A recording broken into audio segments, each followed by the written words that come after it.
Jamaah.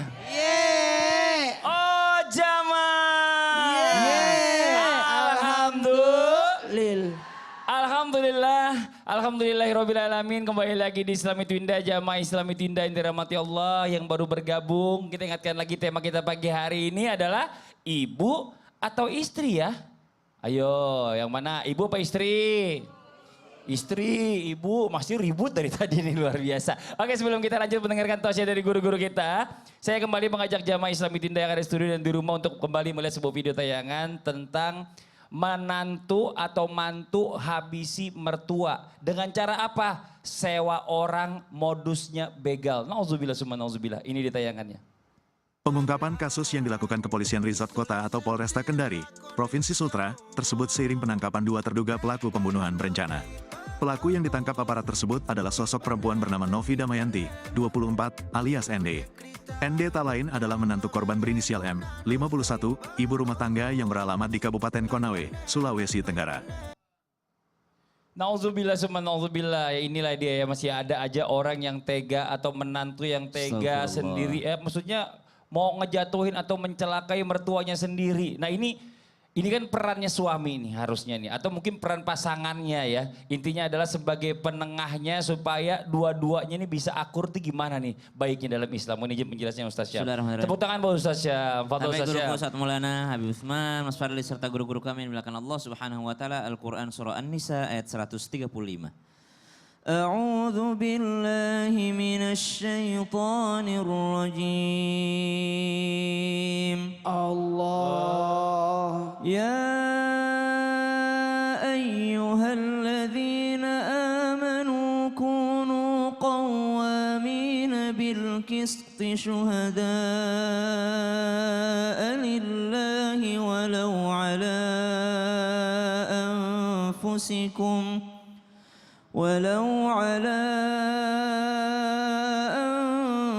أنفسكم أو الوالدين والأقربين إن يكن غنيا أو فقيرا فالله أولى بهما فلا تتبعوا الهوى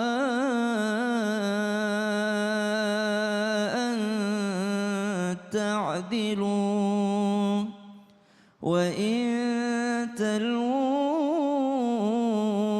أو تعرضوا فإن الله كان بما تعملون خبيرا. Yang didambakan oleh manusia yang hidup di atas muka bumi ini tidak lain dan tidak bukan adalah keadilan. Tidak ada satu orang pun manusia yang tidak mendambakan keadilan.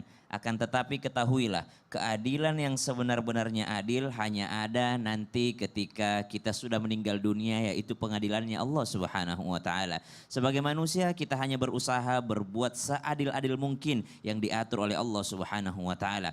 Bagaimana agar seorang suami ataupun seorang pasangan bisa menjadi penengah agar mertua dan menantu menjadi hubungan yang baik, maka kembali lagi akhlak terbaik itu datang dari baginda Nabi Muhammad sallallahu alaihi wasallam.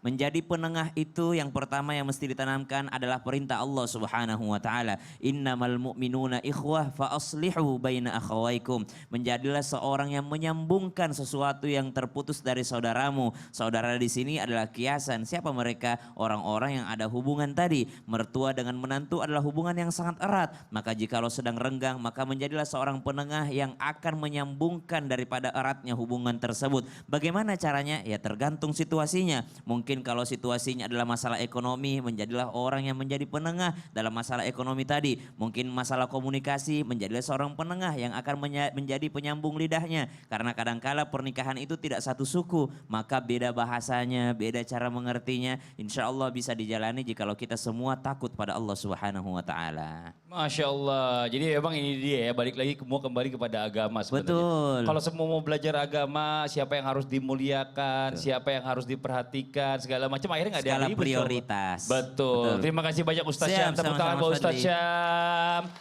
Masya Allah ya buat jamaah Islam itu yang ada di rumah. Waktu kita memberikan kesempatan tanya jawab ya. Sama jamaah yang ada di studio. Mewakili jamaah yang di rumah ya untuk bertanya sama guru-guru kita. Tapi sebelumnya kita masuk dulu ke segmen tanya. Apa tuh? Segmen tanya tong. Kenapa? Saya mau tanya dulu. Kenapa nanya Sebelum apa? tanya jamaah, saya mau tanya dulu. Kalau Mas Padli, mohon izin. Prioritas siapa? Saya? Ya orang tua dong. Bukan ya ibu saya itu nomor 1 dulu, istri saya nomor 2. Kalau bapak? Oh mohon izin. Ya, Dua-duanya nggak ada ya, ya udah nggak ada. Astagfirullahaladzim. Susah kan? Dua-duanya nggak ada. Istri saya sudah meninggal, ibu saya sudah meninggal. Ntar dulu, makanya saya mau kasih masuk dulu kesempatannya. Masuk dulu ke segmen Tanya Dong Ustadz. Kami semua tanya dong Ustadz. Masya Allah, oke yang mau bertanya boleh silakan angkat tangannya, ayo. Mana, sini dulu. Oh yang ini dulu nih, ya. Dari belakang dulu deh yang deket-deket nih, silakan Ibu.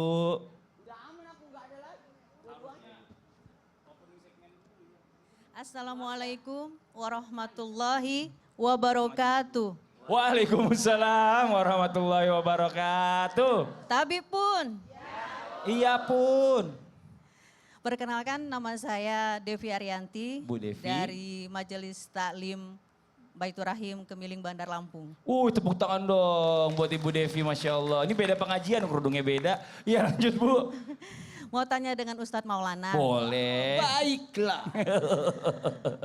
Apakah ada doa khusus dari seorang menantu untuk mendoakan agar mertuanya menjadi orang lebih baik Ustadz? Terima kasih. Assalamualaikum warahmatullahi wabarakatuh. Masya Allah, waalaikumsalam. Bu Devi makasih banyak. Ibu nanya sama Ustadz Maulana Bu, luar biasa. Mertuanya tuh baik banget sama dia. Banget. Luar biasa. Apa sih doanya?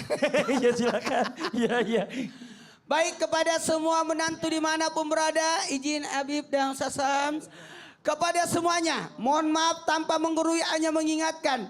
Tempatkanlah mertua sebagai orang tua kita juga. Maka ketika kita menempatkan mertua sebagai orang tua kita, maka nilai apa yang kita tampilkan? Nilai taat dan nilai bakti. Taat dan bakti. Ketika orang sudah menikah, maka taatlah dengan 3 orang tua. Siapa orang tua itu? Yang pertama, orang yang melahirkan diri kita.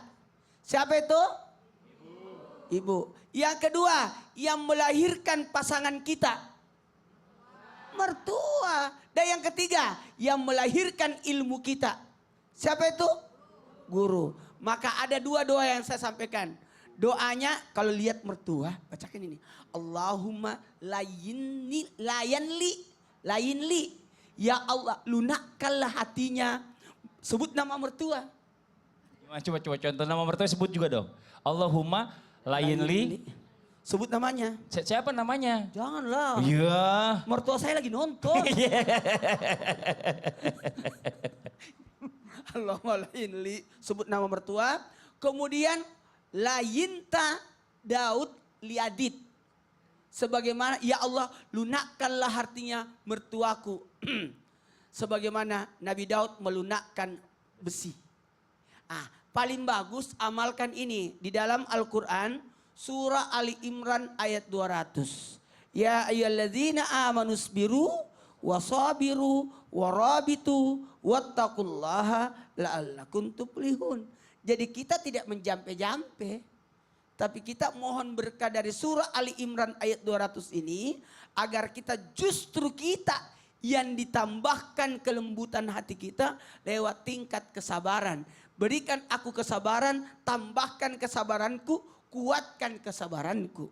Karena mohon izin, mertua itu lahan pahala buat kita. Masya Allah. Justru pahalanya lebih besar jikalau kita dekat sama mertua. Wah. Iya. Doain yang baik-baik buat mertua. Iya. Jangan doain mertuanya, kapan sih mertuanya gak ada. Nauzubillah min zalik. Takutnya ada seorang wanita datang ke pamannya yang pembuat racun. Oh. Paman, buatin racun buat mertuaku. Panjang banget itu cerita, waktunya tinggal 0. Gimana Nanti aja lanjutin. Singkat aja. Iya, Tahu iya. nggak dikasih lah, tapi jangan langsung kasih racun. Ini ada racun yang tingkat sedikit, Iya. jadi gampang, nggak langsung meninggal. Tahu nggak apa yang dikasihin? Dia kasih layak, tapi dikasih makan di makanannya. Rajin dia layani mertuanya. Apa yang terjadi? Mertuanya berubah. Berubah jadi apa? Berubah jadi baik. Oh, jadi baik. Dilayani. Ah, Tiba-tiba padahal dia datang kepada mertuanya, omnya. Ada nggak penangkalnya supaya tidak jadi penawarnya? Kata omnya, itu bukan racun, cuma air doang. Oh. Kamu aja tidak pernah layani mertuamu. Tepuk tangan Pak Ustadz Maulana ini Masya Allah. Kita lanjut lagi yuk ke pertanyaan berikutnya. Iya ya Allah disingkat itu panjang banget. Kita lanjut lagi yang mau bertanya lagi boleh silakan angkat tangannya. Ayo dari sini dulu deh. Ya nih ibu yang di bawah dulu deh ya ibu silakan izin ibu. Assalamualaikum warahmatullahi wabarakatuh. Waalaikumsalam warahmatullahi wabarakatuh. Tabi pun. Iya pun. Iya pun. Perkenalkan saya Ibu Afnida dari Majelis Tahlim Baitur Rahim Bandar Lampung. Masya Allah tepuk tangan dong Bu. Silakan ibu. Ingin bertanya sama Habib Usman. Boleh ibu. Begini Pak Habib, apakah boleh seorang suami membeli uang kepada mertuanya secara diam-diam tanpa sepengetahuan suami istrinya? Oh. Terus juga memberikan kepada orang tua saya. Oh. Bagaimana itu dalam keadaan terdesak? Apakah boleh Pak Habib? Habib. Iya. Terima kasih. Assalamualaikum warahmatullahi wabarakatuh. Waalaikumsalam warahmatullahi wabarakatuh. Makasih banyak Ibu. Ya Allah, ini Ibu sering dapat kiriman dari menantunya. Dia curhat boleh nggak kira-kira gitu ya kan? Takut ntar anak ininya cemburu. Silakan Bib penjelasannya. Fadhal. Ustaz Maulana. Bismillahirrahmanirrahim. Allahumma salli ala Sayyidina Muhammad wa ala ali Sayyidina Muhammad. Ketika ditanya, apakah seorang suami boleh memberikan uang kepada mertuanya ataupun orang tuanya? Jangankan tanya uangnya, ya kan? Memberikan misalkan memberikan 1 juta atau 2 juta atau 3 juta, kita nggak tanya dia memberikannya. Seorang istri pun tidak boleh tahu berapa yang didapatkan oleh suami, nggak perlu tahu. Berapa gajinya nggak perlu tahu. Apa yang didapatkan nggak perlu tahu. Yang penting halal, berkah dan bisa digunakan untuk menjalankan kehidupan rumah tangganya dengan baik dan benar. Ketika ada seorang suami, boleh gak dia memberitahu gajinya? Boleh-boleh aja gak jadi masalah. Menceritakan gajinya? Boleh. Menceritakan pendapatannya? Boleh. Jadi menceritakan dan tidak menceritakan tidak dijadikan permasalahan dalam sisi agama. Jadi bebas tergantung suaminya. Mau cerita boleh, gak cerita boleh. Kalau Mas Fadli cerita gak? Saya enggak. Enggak cerita? Istri saya enggak pernah nanya soalnya berapa pendapatan saya. Kalau ditanya jawab gak? Jawab kalau ditanya. Nah inilah sebagai sebuah contoh, ditanya boleh jawab, boleh nggak jawab. Boleh cerita, boleh tidak cerita. Tetapi yang paling penting bagi suami adalah wa'alal maulidi lahu. Wa'alal mauludi lahu rizquhunna wa kiswatuhunna bil ma'ruf. Memberikan kewajiban bagi seorang suami menafkahi istrinya, menafkahi anak-anaknya sesuai dengan syariat agama. Wa 'alal mauludi lahu rizquhunna, dikeluarkan rizki tersebut, dia berikan rizki tersebut, dia kasih rizki tersebut, itu yang paling penting. Kasih pakaiannya, kasih rumah tempat tinggalnya, kasih nafkah lahir dan batinnya, dan mencintai, menyayanginya dengan sesuai dengan syariat agama. Oleh karena itu, bagi seorang suami, ketika dia dikomplain sama istrinya, kamu gaji gak pernah cerita, kamu gak pernah kasih tahu berapa jumlahnya, kamu gak boleh seperti ini. Ini istri harus mengerti dan memahami aturan agama. Karena tidak ada kewajiban, sekali lagi, tidak ada kewajiban bagi suami untuk menceritakan berapa yang dia dapat dan berapa yang dia keluarkan. Gak perlu. Yang perlu adalah dia memberikan sesuai dengan hak dan kewajibannya. Dan ketika seorang suami, dia kasih mertuanya atau dia kasih orang tuanya, gak boleh bagi istri memarahinya. Gak boleh bagi istri untuk memarahinya. Dan gak boleh seorang istri cemburu terhadap suami tersebut. Karena apa? Karena dia kasih orang tuanya merupakan pahala yang besar dari Allah. Dia kasih mertuanya pahala yang besar dari Allah. Karena apa? Karena orang tua adalah orang tua. Mertua adalah orang tua. Oleh karena itu, ciptakanlah rumah tangga yang sakinah, mawaddah, warahmah. Dengan apa? Dengan cara mengikuti aturan Al-Quran dan hadis. Jadi kalau sesuai dengan Al-Quran dan hadis ya bismillah. Kalau sesuai dengan aturan agama ya gak jadi masalah. Mau dia kasih, mau dia gak kasih, atau dia mau berikan atau gak berikan, itu urusan dia. Kalau dikasih berarti dia orang yang baik.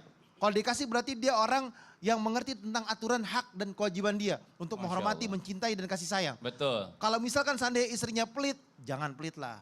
Kan rezeki kan terbuka dari manapun. Benar, bisa Mungkin dari salah satunya istri, dari bisa istri jadi. juga, dari mertua ataupun orang Benar. tua. Nah ini makanya gini, keterbukaan sebenarnya sih. Jadi kalau bicara masalah tentang suami mau bagi uang ke ibunya, mertuanya, yang penting istrinya dulu terpenuhi ya Bibi ya. Ini Betul. kewajibannya, Masya Allah luar biasa. Tidak mengurangi daripada apa yang dimiliki Benar. istrinya dan dikasih juga. Betul. Jangan diambil-ambil. Nah jadi nggak Jangan cemburu, dipotong-potong. jangan dipotong-potong bener. Tepuk tangan dong buat Habib Usman. Kalau dipotong, protes istrinya. Kok dipotong uang aku? Itu buat kasih ibu kamu. Kok kamu gak bilang aja jadi ribut akhirnya. Nah ini harusnya nih kalau gak mau ribut Ustadz Maulana. Ada solusi ada. Apa tuh?